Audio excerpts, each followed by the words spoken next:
Tuan Speaker, isu banjir ini atau masalah banjir ini bukan masalah baru. Kita dengar semua ahli-ahli parlimen yang sebut panjang lebar hari ini berkaitan dengan berlakunya masalah banjir di kawasan mereka masing-masing bertahun-tahun.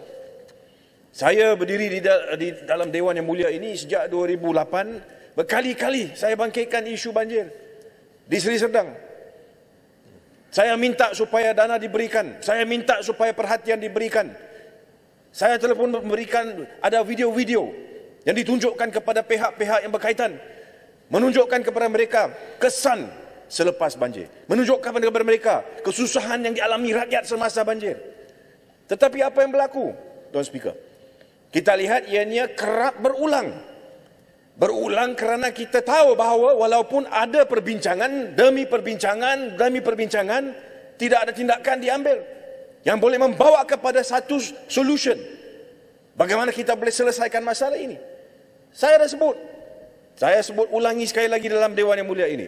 Bila kita lihat cuaca mendung, semua ini berisau. Kita tak tahu. Orang yang kerja di luar tak tahu. Kalau hujan setengah jam lebat, kawasan perumahan kita banjir. Selepas daripada itu kerosakan yang berlaku. Kenapa masalah ini tidak boleh diselesaikan?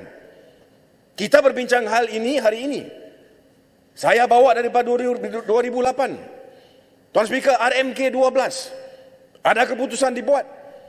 300 juta diketepikan untuk menyelesaikan masalah banjir di Puchong. Apa yang dilihat di situ kononnya, dan saya ada laporan. Perkara-perkara yang harus dilihat.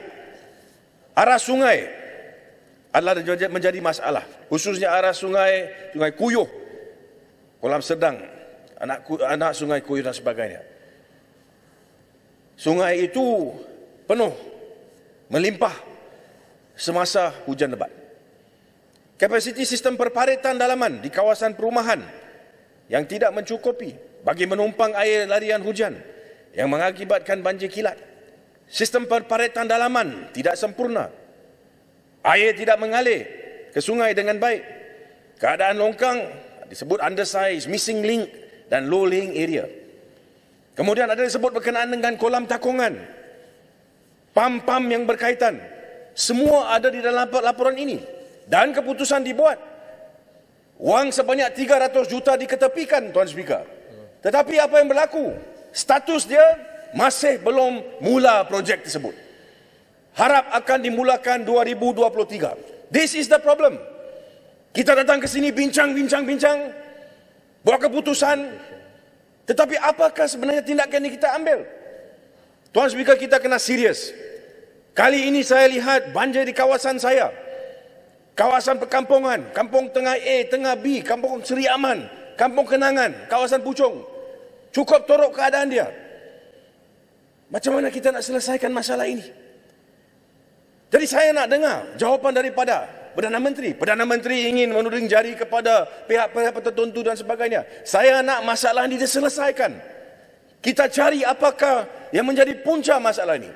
Saya nak tanya, kenapa kalau kita tahu ada masalah yang cukup serius, cuaca ini bertukar setiap hari, setiap tahun kita ada hujan lebat. Takkan kita akan bagi tahu kepada rakyat, tunggu 3 tahun untuk kita laksanakan program yang kita ada?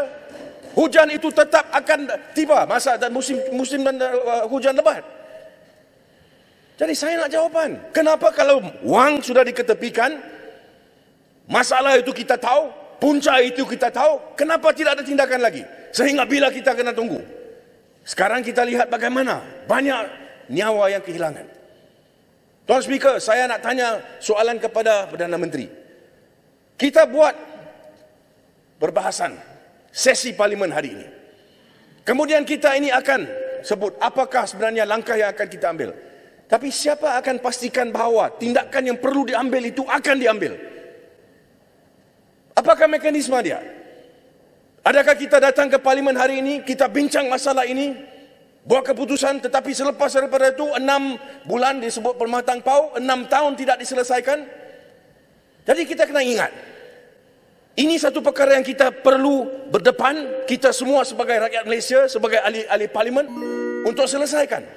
Saya minta, adakah kita akan biarkan perkara ini selepas hari ini, without some form of mechanism by which we can make sure that the problem is solved?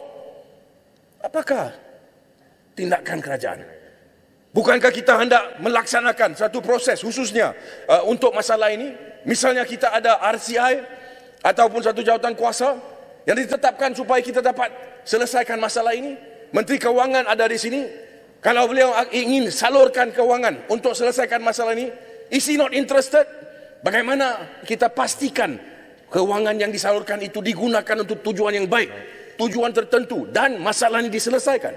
Saya minta supaya kerajaan ambil serius perkara ini. Terima kasih. Kita kena selesaikan masalah ini. Tuan Speaker pun kena serius. Baik, saya. Kita semua kena buat kerja pastikan bahawa masalah ini kita tidak lalui sekali lagi. Baik. Tuan Speaker, kita semua sebut hujan berlaku luar biasa. Tapi kita kena tahu, harus faham bahawa ini cuaca fenomena yang baru. Kita akan lihat lebih hari-hari sebegini dalam masa akan datang. We must be prepared. Jadi kita perlu ambil tindakan, dan saya harap kerajaan ini dapat memberikan cadangan-cadangan yang benar, dan kita ambil tindakan, make sure keputusan-keputusan yang kita buat itu kita laksanakan. Terima kasih, Tuan Speaker.